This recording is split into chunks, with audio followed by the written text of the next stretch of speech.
Android development में एक सवाल है जो हर डेवलपर को कभी ना कभी ज़रूर परेशान करता है।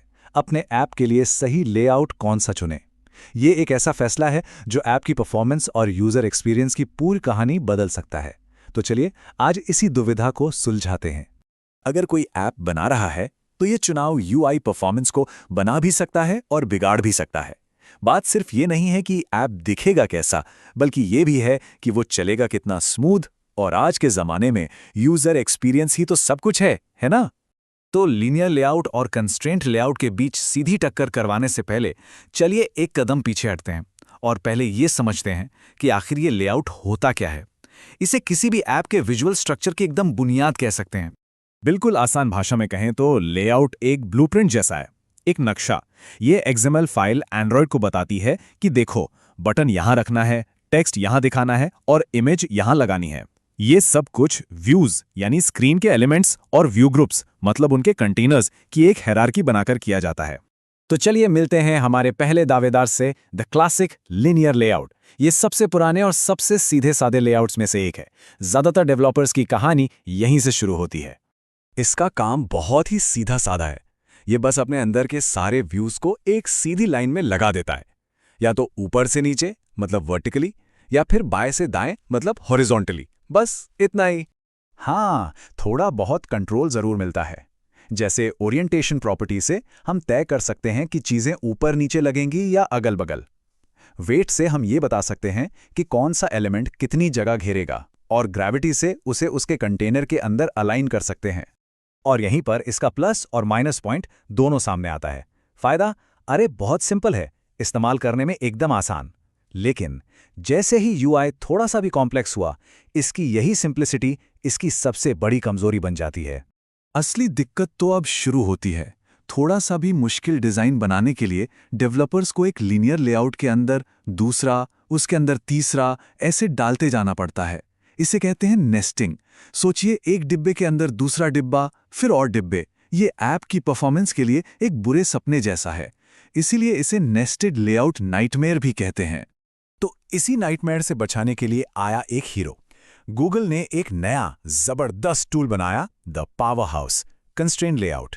ये सिर्फ एक और लेआउट नहीं है, ये मॉडर्न और कॉम्प्लेक्स यूआई के लिए एक पूरा सॉल्यूशन है। इसका काम करने का तरीका लीनियर लेआउट से एकदम अलग है। ये चीज़ों को लाइन में नहीं लगाता, बल्कि हम हर एलिमेंट के लिए नियम या रिश्ते तय करते हैं, जिन्हें कंस्ट्रेंट्स कहते हैं। जैसे ये बटन स्क्रीन के टॉप से जुड़ा रहेगा, या ये टेक्स्ट उस इमेज के दाईं तरफ रहेगा। इससे होता यह है कि व्यू हायरार्की एकदम फ्लैट रहती है, मतलब कोई नेस्टिंग नहीं, और परफॉर्मेंस जबरदस्त। और इसके फीचर्स तो कमाल के हैं। आप किसी भी व्यू को किसी दूसरे व्यू या स्क्रीन के किनारे से जोड़ सकते हैं। इसमें बैरियर और चेन जैसी पावरफुल चीजें हैं जो मुश्किल से मुश्किल लेआउट को भी आसान बना देती हैं। और सबसे बड़ी बात, नेस्टिंग का झंझट ही खत्म। लेकिन हाँ, हर पावरफुल चीज के साथ एक लेकिन जुड़ा होता है। कंस्ट्रेंट लेआउट सुपर वर्सेटाइल है, परफॉर्मेंस में बेस्ट है, अलग अलग स्क्रीन पर एकदम फिट बैठता है, पर इसको सीखने में शुरू में थोड़ी मेहनत ज्यादा लगती है। ये लीनियर लेआउट जितना आसान नहीं है। तो चलिए अब दोनों को आमने सामने लाते हैं, देखते हैं इस टक्कर में कौन जीतता है। और सबसे जरूरी सवाल, कब किसका इस्तेमाल करना चाहिए। तो देखिए, बात बहुत सीधी है।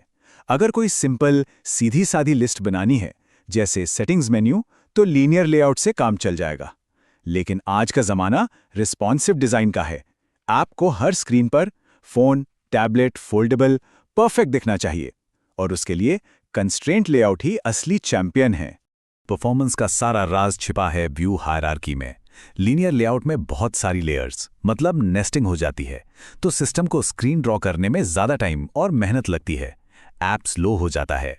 वहीं कंस्ट्रेंट लेआउट की हायरार्की एकदम फ्लैट है, सपाट। सिस्टम फटाफट काम करता है और रेंडरिंग सुपर फास्ट होती है। और जब बात आती है फ्लेक्सिबिलिटी की, तो यहां कोई मुकाबला ही नहीं है। कंस्ट्रेंट लेआउट साफ साफ जीतता है। यह किसी भी स्क्रीन साइज के लिए डायनामिक और रिस्पॉन्सिव यूआई बनाने की पूरी आज़ादी देता है। लीनियर लेआउट इस मामले में बहुत पीछे रह जाता है। ये चार्ट ना पूरी कहानी को एक नज़र में समझा देता है। एक तरफ है लीनियर लेआउट, सीखने में एकदम आसान, 10 में से 9 नंबर, पर परफॉर्मेंस मुश्किल यूआई में बस 3 नंबर। दूसरी तरफ है कंस्ट्रेंट लेआउट, परफॉर्मेंस में चैंपियन, पूरे 9 नंबर, पर सीखने में थोड़ी मेहनत है, 4 नंबर। तो यही वो ट्रेड ऑफ है जिसे समझना जरूरी है। ठीक है, तो अब तुलना तो हो गई, अब बात करते हैं कुछ बेस्ट प्रैक्टिसेस की। कुछ ऐसे नियम जो एक बेहतरीन परफॉर्मेंस वाला यूआई बनाने में हमेशा काम आएंगे। ये 5 नियम याद रखने जैसे हैं। पहला, कॉम्प्लेक्स डिजाइन है तो कंस्ट्रेंट लेआउट ही चुनना है। दूसरा, नेस्टिंग से बचना है हर हाल में, ये परफॉर्मेंस की सबसे बड़ी दुश्मन है। तीसरा, एंड्रॉयड स्टूडियो का लेआउट एडिटर आपका दोस्त है, उसका इस्तेमाल करें। चौथा, टेस्टिंग टेस्टिंग टेस्टिंग, हर स्क्रीन साइज पर टेस्ट करें। और पांचवा, कंस्ट्रेंट लेआउट के एडवांस फीचर्स जैसे गाइडलाइंस और बैरियर्स को जरूर एक्सप्लोर करें। तो अब हम इस चर्चा के आखिर में हैं, और नतीजा क्या है? नतीजा ये है कि कोई एक बेस्ट नहीं है। बात बस इतनी है कि सही काम के लिए सही टूल चुनना आना चाहिए। ये बात पूरी चर्चा का निचोड़ है। एक स्मार्ट डेवलपर की पहचान यही है कि वो जानता है कि कब सादगी के लिए लीनियर लेआउट ठीक है और कब परफॉर्मेंस और फ्लेक्सिबिलिटी के लिए कंस्ट्रेंट लेआउट को चुनना ही सही फैसला है। तो बस आखिर में एक सवाल सोचना है, किसी भी ऐप का यूआई उसके यूजर के साथ पहला हैंडशेक होता है। तो क्या आपका लेआउट आर्किटेक्चर उस हैंडशेक को एक मजबूत, भरोसे वाला हैंडशेक बना रहा है, या एक ढीला ढाला और कमजोर सा? इस पर सोचना जरूर बनता है।